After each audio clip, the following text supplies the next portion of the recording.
Hello बच्चों, आज हम लोग स्टार्ट कर रहे हैं अपने लाइफ प्रोसेसेस का लास्ट चैप्टर। इसके अंदर हम लोग प्रोसेस के बारे में पढ़ेंगे एक्सक्रीशन। ये एक्सक्रीशन एक ऐसा प्रोसेस है जिसके ज़रिए से ना किसी भी ऑर्गेनिज्म की बॉडी के अंदर से जो वेस्ट प्रोडक्ट होता है उसको बाहर निकाल दिया जाता है। ठीक है, आमतौर पे अगर हम लोग ह्यूमन की बात करें या किसी भी ऑर्गेनिज्म की बात करें तो जो वेस्ट होता है ना वो ज़्यादातर नाइट्रोजनस वेस्ट होता है, यानी कि ऐसे कंपाउंड्स होते हैं जो कि नाइट्रोजन से बने हुए होते हैं। ठीक है, अब एक्सक्रीशन जो हमारे चैप्टर के अंदर है उसके अंदर हम लोगों को दो ऑर्गेनिजम्स के बारे में पढ़ना है। पहला हम लोग ह्यूमन के बारे में पढ़ेंगे और दूसरा हम लोग प्लांट्स के बारे में पढ़ेंगे। ठीक है, ह्यूमन के बारे में हम लोग देख रहे हैं। देखो ह्यूमन अगर बहुत ज़्यादा कोई भी ऑर्गेनिज्म अगर बहुत ज़्यादा सिंपल है, जैसे कि अमीबा हो गया, पैरामीशियम हो गया, जो कि यूनिसेलुलर हैं, सिंगल सेल से बने हुए हैं, तो उनका न्यूट्रिशन, रेस्पिरेशन और जितने भी प्रोसेसेस हैं एक्सक्रीशन तक ना बहुत ज़्यादा सिंपल होता है। हमने देखा था अमीबा में कि जो वो न्यूट्रिशन करता है, न्यूट्रिशन के बाद जो सारे प्रोसेसेस करने के बाद जो वेस्ट बचेगा वो उसको अपने स्किन पे ले जा करके वो वहाँ से बाहर निकाल देगा, यानी कि सिंपल डिफ्यूजन हो जाता है उसका। वेस्ट प्रोडक्ट जो है स्किन से, मतलब सॉरी स्किन नहीं, उसकी जो सेल मेम्ब्रेन होता है उससे जो है डिफ्यूज़ हो जाएगा। ठीक है, अगर लेकिन कोई भी ऑर्गेनिज्म का कॉम्प्लेक्सिटी इंक्रीज हो जाएगी, जैसे कि ह्यूमन के केस में जो मल्टी सेलुलर ऑर्गेनिजम्स हैं प्लस बहुत ज़्यादा कॉम्प्लेक्स हैं, तो वहाँ पे ना सिंपल डिफ्यूजन से वेस्ट प्रोडक्ट बॉडी से बाहर नहीं निकल सकता। उसके लिए ना कोई एक्सक्रीटरी सिस्टम की ज़रूरत पड़ेगी, कोई स्पेशल सिस्टम की ज़रूरत पड़ेगी। तो ह्यूमन के केस में जो स्पेशल सिस्टम है वो है एक्सक्रीटरी सिस्टम। एक्सक्रीटरी सिस्टम यानी कि वो एक ऐसा सिस्टम जिसके अंदर मल्टीपल ऑर्गन्स होंगे जो कि बॉडी के अंदर से एक्सक्रीशन का काम कर रहे होंगे, बॉडी के अंदर से नाइट्रोजनस वेस्ट या फिर जो भी वेस्ट होता है उसको बाहर निकालने की लिए प्रक्रिया में इन्वॉल्व होंगे। ठीक है, तो हम लोग एक्सक्रीटरी सिस्टम पढ़ रहे हैं ह्यूमन का। देखो ह्यूमन के एक्सक्रीटरी सिस्टम के अंदर 4 मेजर ऑर्गन्स है। पहला है किडनी, यूरेटर, यूरिनरी ब्लैडर और यूरिथ्रा। किडनी हमारा जो है फिल्ट्रेशन यूनिट होता है, यहाँ पे जितना भी ब्लड के अंदर जो वेस्ट है उसको फिल्टर कर दिया जाएगा। दूसरा यूरेटर, फिल्टर करने के बाद जो वेस्ट बचेगा वो यूरेटर के थ्रू यूरिनरी ब्लैडर के अंदर जाएगा। ये यूरिनरी ब्लैडर एक स्टोरेज होता है और यूरिनरी ब्लैडर में जब भी ये फुल हो जाएगा और जो अर्ज होती है यूरिनेट करने की, तो यूरिथ्रा के थ्रू बॉडी से बाहर इसको निकाल दिया जाता है। ठीक है, तो किडनी के बारे में एक पॉइंट पढ़ लेते हैं हम लोग। Removes nitrogenous waste such as urea. Nitrogenous waste किस फॉर्म में निकलता है? ज़्यादातर यूरिया के, यानी कि यूरिक एसिड के फॉर्म में निकलता है। तो किडनी के अंदर ऐसा क्या होता है जो नाइट्रोजनस वेस्ट को निकाल देता है? It contains large number of nephrons such as large number of nephrons, जिसको हम लोग अल्ट्रा फिल्ट्रेशन यूनिट कहते हैं। देखो लंग्स के अंदर हम लोगों ने उसके ब्रांचेस के बारे में लास्ट में हमने लंग्स का ना एक अल्ट्रा यूनिट पढ़ा था, जो स्मॉलर यूनिट होता है जिसको हम लोग एल्वियोली कहते हैं ना। वैसे ही किडनीज के अंदर ना एक बिल्कुल छोटा सा यूनिट है, किडनीज के अंदर जाने के बाद उसको हम लोग जो है ना नेफ्रॉन्स कहते हैं। ये असल में किडनीज ना फिल्ट्रेशन पार्ट तो होता है, लेकिन इसके अंदर काम करने वाले जो यूनिट्स होते हैं उनको कहते हैं हम लोग नेफ्रॉन्स कहते हैं। ठीक है, एक किडनी के अंदर तकरीबन 1.2 मिलियन नेफ्रॉन्स हो सकते हैं और 2 किडनीज के अंदर अकॉर्डिंगली आप लोग कैलकुलेट कर सकते हैं। अब देखो यूरेटर के थ्रू जो वेस्ट है वो बाहर निकल जाएगा और कहाँ पे स्टोर हो जाएगा? यूरिनरी ब्लैडर के अंदर स्टोर हो जाएगा। तो इसके बारे में कुछ बातें, it is the storage of urine. जो यूरिन होता है, जो यूरिक एसिड है, जो यूरिया है वो निकल रहा है, वो वाटर के साथ मिक्स होता है तो वो यूरिन कहलाता है। इसके बाद ये जो यूरिनरी ब्लैडर है ना ये मस्कुलर होता है, यानी कि ये टिश्यूज से बना हुआ होता है। अच्छा, ये किसके कंट्रोल में होता है? नर्वस सिस्टम के कंट्रोल में होता है। नर्वस सिस्टम के कंट्रोल में होने की वजह से जो अर्ज होता है ना यूरिनेट करने का, वो कंट्रोल हो सकता है। जब उसकी ज़रूरत पड़ेगी बॉडी से बाहर निकालने के लिए तब उसको हम लोग निकाल सकते हैं, नर्वस सिस्टम के कंट्रोल के अंदर होने की वजह से। अब देखो जो किडनीज के अंदर अल्ट्रा फिल्ट्रेशन यूनिट्स है ना, छोटे छोटे यूनिट्स हैं, उनका हम लोग स्ट्रक्चर देखेंगे और वो काम कैसे करते हैं उसके बारे में एक आध पॉइंट्स देखेंगे। तो देखो नेफ्रॉन है, इसका एक बेसिक स्ट्रक्चर मैंने बनाया हुआ है यहाँ पे।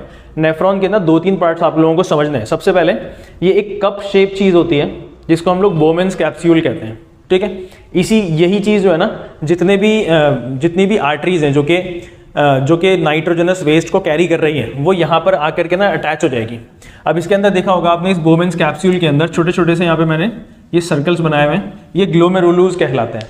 यहीं पे ये जो कोई भी आर्टरी होगी ना वो यहाँ पर आकर के ऐसे अटैच हो जाएगी। ठीक है, अगर ये कोई आर्टरी है तो यहाँ पर आकर के अटैच हो जाएगी, इसके अंदर से ब्लड जो है फ्लो कराएगा। तो इसका क्या नाम होता है? ग्लोमेरुलस नाम होता है। ठीक है, अब देखो मैंने एक बात आपको लंग्स के केस में बताया था कि कोई भी आर्टरी जो लंग्स से कनेक्टेड है उसको हम लोग पल्मोनरी आर्टरी कहेंगे, और कोई भी वेन जो कि लंग्स से कनेक्टेड है उसको पल्मोनरी वेन कहते हैं। वैसे ही हमारा कोई भी आर्टरी जो कि एक्सक्रीटरी सिस्टम से कनेक्टेड है उसको हम लोग ना रीनल आर्टरी कहते हैं, RENAL, रीनल आर्टरी। और कोई भी वेन जो कि हमारे एक्सक्रीटरी सिस्टम से कनेक्टेड है उसको हम लोग रीनल वेन कहते हैं। ठीक है, तो रीनल आर्टरी के थ्रू जो ब्लड आएगा बोमेंस कैप्सूल के अंदर, ये ग्लोमेरुलस है, उनसे कनेक्ट हो जाएगा और ये फिर इसको अंदर भेज दिया जाएगा। इसके बाद यहाँ पे इसका ट्यूबुलर पार्ट है, बहुत ज़्यादा ये जो है ना बहुत ज़्यादा हैवी डेंस ट्यूबुलर पार्ट होता है। यहाँ पे मैंने बहुत ज़्यादा हल्का बना दिया इसको, लेकिन बहुत ज़्यादा डेंस होता है ये, ठीक है। ये ट्यूबुलर पार्ट है। यहाँ पे ट्यूबुलर पार्ट में होगा क्या, सेलेक्टिव रीअब्जॉर्प्शन होगा। यहाँ पे और भी प्रोसेसेस होते हैं। यहाँ पे एनसीईआरटी के अंदर बहुत सिंपल लिखा हुआ है, सेलेक्टिव रीअब्जॉर्प्शन होगा। सेलेक्टिव रीअब्जॉर्प्शन है क्या चीज़, यहाँ पे देखो हमारे ब्लड के अंदर ना यूरिया के साथ साथ बहुत से ऐसी चीज़ें हैं जो कि हमारी बॉडी से बाहर निकलने के लिए नहीं है, उसको वापस से एब्जॉर्ब कर लेना ज़्यादा अच्छा है, क्योंकि वो न्यूट्रिएंट्स हैं, जैसे कि ग्लूकोज हो गया, अमीनो एसिड्स हो गए, कुछ सॉल्ट्स हो गए और वाटर भी ज़रूरत के तहत उसको बॉडी से बाहर निकाला जाएगा और ज़रूरत के तहत उसको बॉडी के अंदर रखा जाएगा। तो देखो ग्लूकोज, अमीनो एसिड्स और जो है सॉल्ट्स हो गए, वाटर हो गया, सॉल्ट्स भी लिख लो यहाँ पे, ठीक है। इन सबको जो है ना रीअब्जॉर्ब कर लिया जाता है, कहाँ पे, इस ट्यूबुलर पार्ट के अंदर इसको रीअब्जॉर्ब कर लिया जाता है। और क्या बच जाता है, सिर्फ यूरिक एसिड जो है ना बॉडी से बाहर निकालने के लिए उसको आगे बढ़ा दिया जाता है। इसको क्यों एब्जॉर्ब कर लिया जाता है, because they are essential nutrients. अब देखो ट्यूबुलर पार्ट से ना जो फिल्टर्ड पार्ट है, जो यानी कि यूरिन जो बच गया है उसको आगे बढ़ा दिया जाएगा। अब ये एक ऐसा पाइप है जिसको हम लोग कलेक्टिंग डक्ट कहते हैं। ये कलेक्टिंग डक्ट ना बहुत सारे नेफ्रॉन्स के साथ जुड़ा हुआ है। देखो ये एक नेफ्रॉन यहाँ से जुड़ा हुआ है, एक नेफ्रॉन यहाँ जुड़ा होगा, एक यहाँ, बहुत सारे नेफ्रॉन्स के साथ ये चीज़ जो है कलेक्टिंग डक्ट जुड़ी हुई होगी।